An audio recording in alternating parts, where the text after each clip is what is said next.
Hello and welcome to बवाल banking classes. आज हम लोग जीआईबी का चैप्टर 21 करेंगे। उससे पहले डिस्क्लेमर देख लीजिए that this video is for educational purposes only. जो एएफएम का यूनिट 21 है उसका नाम है इंडियन बैंकिंग स्ट्रक्चर। सबसे पहले इसमें हम लोग जो देखेंगे वो देखेंगे बैंकिंग की डेफिनेशन क्या होती है कि व्हाट इज़ बैंकिंग। तो banking is classically defined in the banking regulation act 1949। देखिए इसमें बैंकिंग की डेफिनेशन से ज़्यादा इंपॉर्टेंट ये है कि किस रेगुलेशन में डिफाइन है और कौन से सेक्शन में है। तो इस सेक्शन 5(1) जो कि BR एक्ट 1949 का है उसमें डिफाइन है कि banking is the accepting for the purpose of lending और investment of deposit of the money from the public, repayable on demand और otherwise, and withdrawal by cheque, draft, demand order और otherwise. ठीक है, तो कुल मिलाकर के कहने का मतलब ये है कि पैसा पब्लिक से लेना है और पब्लिक को वापस लेंड करना है। जो विड्रॉ करना है वो चेक, ड्राफ्ट या ऑर्डर किसी के माध्यम से भी हो सकता है। साथ ही साथ सेक्शन 5(1)(b) की डेफिनेशन होगी। सेक्शन 5(1)(c) में ये बताया गया है कि कोई भी ऐसी कंपनी जो इंडिया में बैंकिंग का बिजनेस करती है उसको बैंकिंग कंपनी रूप में डिफाइन किया जाता है। ठीक है, सेक्शन 6 जो है BR एक्ट 1949 का, वो इस बात को डिटेल में डिफाइन करता है कि बैंकिंग में क्या क्या एक्टिविटीज़ बैंक ऑथराइज है करने के लिए। तो आपको पता है डिपॉजिट एडवांस हो गया। मेन आप ये देख लीजिए कि एडवांसेस कितने तरह के होते हैं। दो तरह के एडवांसेस होते हैं, एक होता है फंड बेस्ड और दूसरा होता है नॉन फंड बेस्ड। ठीक है, फंड बेस्ड वो होता है जिनमें पैसा इन्वॉल्व होता है, मतलब कि डिमांड लोन्स हो गया, ओवरड्राफ्ट हो गया, CC लिमिट्स हो गया, ये सब फंड बेस्ड हो गया, यानी कि मौद्रिक रूप से हो गया है सब। नॉन फंड बेस बेसिकली क्या हो गया, जो कि आपकी रेपुटेशन या गारंटी टाइप हो गया। ठीक है, उसमें बैंक को पैसा नहीं देना पड़ रहा है, लेकिन बैंक उसमें इन्वॉल्व हो जाने से जो कस्टमर है उसकी क्रेडिट वर्दीनेस यानी उसकी हैसियत ओवरऑल बढ़ जाती है। सिर्फ और सिर्फ बैंक अपना उसका नाम जोड़ देता है उससे। इसकी एग्जाम्पल क्या है, जैसे letter of credit, bank guarantee, co acceptance facilities, ये सब है उसकी गारंटी। ये मतलब बेसिकली तब इन्वोक होता है जब यदि जो कस्टमर है वो अपना प्रॉमिस जहाँ से भी वो माल ले रहा है या दे रहा है उसको फुलफिल नहीं कर पा रहा है, तो उस केस में ये सब इन्वोक होता है, तब बैंक का फंड इन्वॉल्व होता है। अदरवाइज बैंक को सिर्फ उसमें गारंटी लेनी है, काम हो जाएगा और बैंक को रेपुटेशन के बदले उसका कमीशन मिल जाएगा। ठीक है, कुल मिला के क्रेडिट वर्जिनेस बढ़ाने के लिए।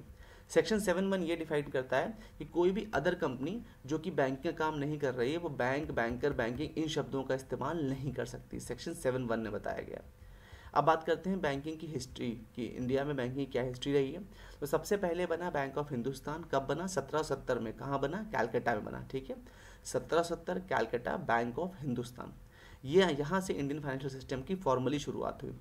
इसके बाद दूसरा है आपका औध कमर्शियल बैंक, जो कि 1881 से लेकर 1958 यानी 1881 से लेकर के 1958 तक चला। ठीक है, पहला प्रेसिडेंसी बैंक, याद रखिएगा प्रेसिडेंसी बैंक आगे चल के SBI में कन्वर्ट हुए हैं। तो पहला प्रेसिडेंसी बैंक क्या बना? Bank of Calcutta. ये कब बना? 2 जून 1806 को। कहाँ पर? कैलकाटा में। ठीक है, bank of Calcutta presidency bank हुआ पहला 2 जून 1806 को बना। इसमें मिनिमम कैपिटल उस समय कितनी शुरू की गई थी? 50 लाख कैपिटल शुरू किया गया था। इसको बाद में बैंक ऑफ बंगाल के नाम से 1806 में बना था। 3 साल बाद यानी 1809 में इसको रीनेम किया गया बैंक ऑफ बंगाल। ठीक है, उसके बाद सेकेंड प्रेसिडेंसी बैंक बना बैंक ऑफ मद्रास। कब बना? 1843 में।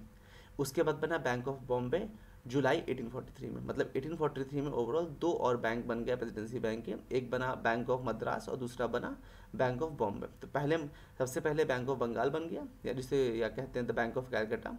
उसके बाद बना बैंक ऑफ मद्रास और फिर बना बैंक ऑफ बॉम्बे। तो ये तीनों बैंक जो हैं इनको मर्ज करके सन 1921 में इंपीरियल बैंक ऑफ इंडिया बना। ठीक है, और बाद में further imperial bank of India को पब्लिक सेक्टर बैंक में कन्वर्ट कर दिया गया और स्टेट बैंक ऑफ इंडिया बना। कब? 1 जुलाई 1955 को। ये रीज़न है कि हर साल 1 जुलाई को SBI का फाउंडेशन डे होता है। ठीक है, तो शुरुआत हुई थी 1806 से बैंक ऑफ कैलकाटा बैंक से। ठीक है, जब बैंक ऑफ कैलकाटा बना, फिर वो बाद में बैंक ऑफ बंगाल बना, फिर 1843 में बैंक ऑफ मद्रास बना, फिर जुलाई 1843 में बैंक ऑफ बॉम्बे बना। सबको मिलाकर के 1921 में इंपीरियल बैंक बना और 1955 में फाइनली ये सब SBI में as a public sector bank convert हुए। 1920 सेंचुरी में क्या हुआ कि स्वदेशी मूवमेंट के कारण कई सारे इंडियन बैंक इस्टेब्लिश हुए, जैसे कि पंजाब नेशनल बैंक बना 1874 में, bank of India Canara bank 1906 में, इंडियन बैंक 1907 में, बैंक ऑफ बड़ौदा 1908 में, सेंट्रल बैंक ऑफ इंडिया 1911 में। ये सब स्वदेशी मूवमेंट मतलब देश के मूवमेंट जो शुरू हुए उससे ये सब फॉल आउट से ये सब उत्पन्न हुए थे। The cooperative movement was pioneered by Shri Vitthal L Kavedkar who spearheaded the urban cooperative trade segment in 1889 in then princely state of Baroda. तो कोऑपरेटिव मूवमेंट जो शुरू हुआ वो प्रिंसिपल स्टेट ऑफ बड़ौदा शुरू हुआ। किसकी लीडरशिप थी? श्री विट्ठल एल कावेदकर की। 1889 से ये सब शुरू हुआ, ठीक है। कोऑपरेटिव बैंक की बात है, वो ये कोऑपरेटिव मूवमेंट की बात हो रही है। The Indian cooperative banking movement received a flip with the passing of the cooperative society act 1904। तो 1904 में कोऑपरेटिव सोसाइटी एक्ट बना, तब इसमें और तेजी आई, ठीक है। तो सब अब बात करते हैं जो सेंट्रल बैंक था, मतलब जो रिजर्व बैंक ऑफ इंडिया बना, वो किसके रिकमेंडेशन में बना था? Hilton young commission. Hilton young commission 1935, उसके रिकमेंडेशन पे सेंट्रल बैंक बना, जिसका नाम क्या है? Reserve bank of India. तो हिल्टन, देखिए आपको पता भी है कि 1935 में ही इसका गठन भी हुआ था रिजर्व बैंक ऑफ इंडिया का, ठीक है, स्थापना हुई थी। तो हिल्टन यंग कमीशन किस सन में माना जाएगा? 1935 में, ठीक है। आरबीआई का नेशनलाइजेशन कब हुआ? 1 जनवरी 1949 को, जब इंडिपेंडेंस मिली देश को, उसके बाद 1 जनवरी 1949 को आरबीआई का नेशनलाइजेशन हुआ और 1 जुलाई 1955 को एसबीआई का पब्लिक सेक्टर बैंक में कन्वर्ट किया गया, बोल दिए नेशनलाइज किया गया, ठीक है। तो गवर्नमेंट ने कुल 14 प्राइवेट, जो सबसे बड़े प्राइवेट सेक्टर बैंक थे, उनको नेशनलाइज किया, जिनका डिपॉजिट कितना था? 50 करोड़। ये बात हो रही है उस समय की, मतलब 1969 की। आपको पता है ना, नेशनलाइजेशन 2 फेज में हुआ था, एक 1969 में, एक 1980 में। तो 19 जुलाई 1969 को 14 प्राइवेट बैंक्स को नेशनलाइज किया गया, जिनकी डिपॉजिट कितना था? 50 करोड़ उस समय का। उसके बाद 6 और प्राइवेट सेक्टर बैंक्स को नेशनलाइज किया गया, जिनकी उस समय डिपॉजिट कितना? 200 करोड़। कब? 1980 में। ये पूरे पैरामीटर दिए जो उतने रेलेवेंट नहीं है अब आपके लिए, क्योंकि अब ये बहुत ज़्यादा नहीं पूछा जाता है। इसके बाद आरबीआई ने लीड बैंक स्कीम लॉन्च करी। कब लॉन्च करी? 1969 में। तो 19 जुलाई 1969 को पहला फेज हुआ नेशनलाइजेशन का 14 बैंकों का। ठीक उसी साल दिसंबर 1969 में आरबीआई ने लॉन्च की लीड बैंक स्कीम। किस लिए लॉन्च की? जिससे कि जो डिपॉजिट है उसको मोबाइलाइज किया जा सके और जो weaker section of the economy है, ठीक है, उन तक लेंडिंग, यानी कि आपने डिपॉजिट तो अमीर आदमी से ले लिया, रिच पर्सन, मतलब जो आपका वेल टू डू क्लास है सोसाइटी का, उससे ले लिया, लेकिन आपको वीकर सेक्शन तक वो लेंडिंग यानी लोन पहुंचाना, जिससे कि वो लोग भी बेहतर कर सके, इकोनॉमी अच्छा मूव कर सके, ठीक है। इसलिए लीड बैंक स्कीम लाई गई। लीड बैंक स्कीम जो डिज़ाइन करेगी, उसका मेन क्या सिस्टम था कि हर एक डिस्ट्रिक्ट में एक बैंक को प्राइमरली बना दिया गया, ठीक है, कि वो प्राइमरी रोल निभाएगा कि उस डिस्ट्रिक्ट की जो भी जनसंख्या, उसकी जो भी क्रेडिट नीड्स हैं, यानी कि लोन संबंधी जो भी इसकी रिक्वायरमेंट्स हैं, उन सबको पूरा करना, उस पूरे डिस्ट्रिक्ट में बैंकिंग को डेवलप करना, और ओवर जो डिस्ट्रिक्ट है उसकी ग्रोथ को कैसे बढ़ाना? क्रेडिट के द्वारा, यानी कि लोन के द्वारा बढ़ाना। ये काम किसका किया गया? लीड बैंक का। तो 1974 में उसके बाद आया रीजनल रूरल बैंक एक्ट, ठीक है। आरआरबी एक्ट कब आया आपका? 1974 में, जिसके बाद रीजनल बैंक बने। पहला रीजनल बैंक कौन सा बना आपको पता है? प्रथमा बना सबसे पहला बैंक, ठीक है, जो मुरादाबाद में जिसका हेड ऑफिस है। इसके बाद बात करते हैं कितने प्रकार के बैंक होते हैं। 2 प्रकार के बैंक होते हैं, एक शेड्यूल बैंक, दूसरा नॉन शेड्यूल बैंक। तो शेड्यूल बैंक जो होते हैं वो बेसिकली उसमें वो सारे बैंक आते हैं जो कि आरबीआई एक्ट 1934 के सेकंड शेड्यूल में लिस्टेड है, ठीक है। अगर आरबीआई एक्ट 1934 के सेकंड शेड्यूल में किसी बैंक का नाम है तो उसको शेड्यूल्ड बैंक बोलेंगे, ठीक है। शेड्यूल बैंक्स को फर्दर डिवाइड किया गया है किस तरह से? शेड्यूल्ड कोऑपरेटिव बैंक में और शेड्यूल्ड कमर्शियल बैंक में। ओनरशिप फंक्शन, कमर्शियल बैंक्स जो हैं उनको फर्दर 6 तरीके से डिवाइड किया गया। पहले तो आपने शेड्यूल बैंक को नॉन शेड्यूल कर दिया, फिर शेड्यूल्ड में शेड्यूल्ड कमर्शियल बैंक और शेड्यूल्ड कोऑपरेटिव बैंक ले आए। अब शेड्यूल्ड कमर्शियल बैंक जो है उनको फर्दर 6 और पार्ट में डिवाइड किया गया है। क्या क्या है? Public sector bank, private sector bank, foreign banks, local area banks और आरआरबी यानी रीजनल रूरल बैंक, और साथ ही साथ डिफरेंशिएटेड बैंक जैसे कि payment bank, small finance bank आदि इत्यादि। इसका नीचे पूरा एक चार्ट दिया हुआ है, आप चाहें तो उसको पॉज करके यहाँ पर इसका स्क्रीनशॉट ले सकते हैं। तो जो शेड्यूल्ड बैंक है उसको देखिए, पहले कमर्शियल और कोऑपरेटिव में डिवाइड किया है, उसके बाद कमर्शियल को further public sector bank, private sector bank ऐसे डिवाइड कर दिया है 6 पार्ट में, और कोऑपरेटिव को स्टेट, डिस्ट्रिक्ट और अर्बन, ऐसे याद कर लीजिए। स्टेट सबसे बड़ा हो गया, डिस्ट्रिक्ट सबसे छोटा हो गया और अर्बन हो गया उसके बाद, अर्बन मतलब शहरी, ठीक है। कोऑपरेटिव बैंक, ये 3 प्रकार के ये हो गए। अब बात करते हैं नॉन शेड्यूल बैंक्स की। तो नॉन शेड्यूल बैंक्स वो हैं जो आरबीआई एक्ट 1934 के सेकंड शेड्यूल में लिस्टेड नहीं है। जो मिनिमम कैपिटल रिक्वायरमेंट है नॉन शेड्यूल बैंक्स की, वो सेक्शन 11(1) जो है बीआर एक्ट 1949 का, उससे गवर्न होती है, ठीक है।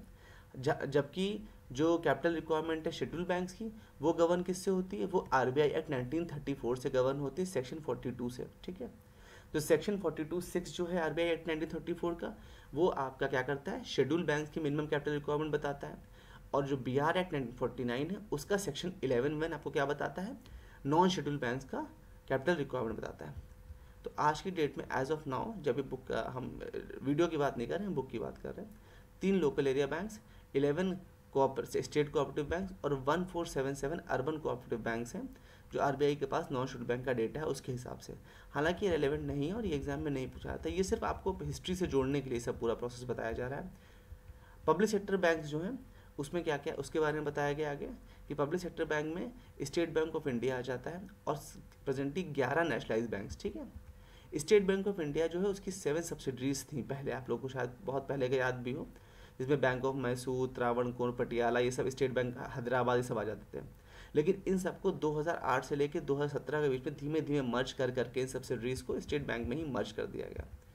जो न्यू बैंक ऑफ इंडिया था उसको PNB ने ओवरटेक कर लिया था, कब, 1993 में, ठीक है। मतलब उसका टेक ओवर 1993 में, 1993 में PNB ने कर लिया था। जो इससे क्या हुआ, इस मर्जर से क्या हुआ कि जो 26 बैंक्स थे वो 11 रह के केवल, मतलब मर्ज होते होते, जैसे अभी फिर से मर्जर की आंधी आई हुई, इधर भी खूब मर्जर हो रहे हैं ना, अब तो खैर कम हो रहे हैं, लेकिन पिछले 3-4 सालों में ज़्यादा हुए थे। फिर प्राइवेट सेक्टर बैंक्स के लिए उन्होंने कहा है कि प्राइवेट सेक्टर बैंक्स जो हैं ये कंपनीज एक्ट 1956 के अंतर्गत गठित होते हैं, ठीक है, और रेगुलेट किससे होते हैं, BR एक्ट 1949 के, ठीक है। 21 प्राइवेट सेक्टर बैंक्स के बारे में बताया गया है। ये देखिए जो मर्जर हुए थे रिसेंटली अभी, ये उनका बताया गया। अगर आप इंटरेस्टेड हो तो इसको देख सकते हैं कि बैंक ऑफ बड़ौदा, देना बैंक और विजया बैंक, इन तीनों को मिला के बैंक ऑफ बड़ौदा बना। फिर PNB, ओरिएंटल बैंक और इंडस बैंक, इन तीनों को मिला के PNB बन गया। इसी तरह से कैनरा और सिंडिकेट को मिला के कैनरा बन गया, इंडियन इलाहाबाद को मिला के इंडियन बन गया। तो आप जिस बैंक में काम कर रहे हैं, आपके आसपास जो ब्रांचेस हैं, अगर आप उनका भी सिर्फ डेटा अपने दिमाग में बैठा लेंगे ना, सिर्फ उन बैंक्स का, तो भी आपके लिए काफ़ी ईजी हो जाएगा वो। फॉरेन बैंक के लिए बताया गया है कि वो बैंक जो कि इस्टेब्लिश या हेडक्वार्टर इंडिया में उनका नहीं है, ठीक है, वो फॉरेन बैंक कहलाते हैं। फॉरेन बैंक का मतलब बेसिक कॉन्सेप्ट क्या है कि इंडिया में ऑपरेट तो हो रहे हैं, लेकिन ना वो इंडिया में इस्टेब्लिश हुए, स्थापना इंडिया में नहीं हुई, उनका हेडक्वार्टर भी इंडिया में नहीं है, तो उनको फॉरेन बैंक की श्रेणी में लिया जाएगा। लेकिन ये ध्यान रखिएगा कि फॉरेन बैंक भी जो गवर्न करता है, मतलब उनको रेगुलेट करने का काम RBI का ही है। ये नहीं है कि वो फॉरेन में उनका हेडक्वार्टर है तो RBI की उन पर नहीं चलेगी, RBI की चलेगी। तो फॉरेन बैंक से मेन फ़ायदा क्या होता है कि एक तो मॉडर्न टेक्नोलॉजी लाते हैं बाहर से, मतलब कि जो लेटेस्ट प्रैक्टिसेस होती हैं ग्लोबल लेवल पर उसको लेकर के आते हैं, तो इससे जो पूरा ओवरऑल इंडियन बैंकिंग कॉम्पिटिटिव भी होती है और उसमें मॉडर्नाइजेशन और डेवलपमेंट भी इन्वॉल्व होता है इंडियन बैंकिंग सिस्टम में। ये फॉरेन बैंक्स का बहुत बड़ा एक एडवांटेज है। जो कैपिटल रिक्वायरमेंट है एप्लीकेंट की, वो कितनी है मिनिमम बैंक्स के लिए, आज की डेट में 500 करोड़ मिनिमम, ठीक है। तो और जो एप्लीकेंट है, जो भी ये बैंक अप्लाई कर रहा है, उसके लिए बेसिल 3 की रिक्वायरमेंट कंप्लीट करना एक इंपॉर्टेंट बात है।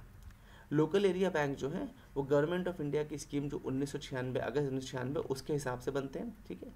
और जो इनका जुरिसडिक्शन होता है वो 2 या 3 डिस्ट्रिक्ट्स तक रहता है लोकल एरिया बैंक्स का।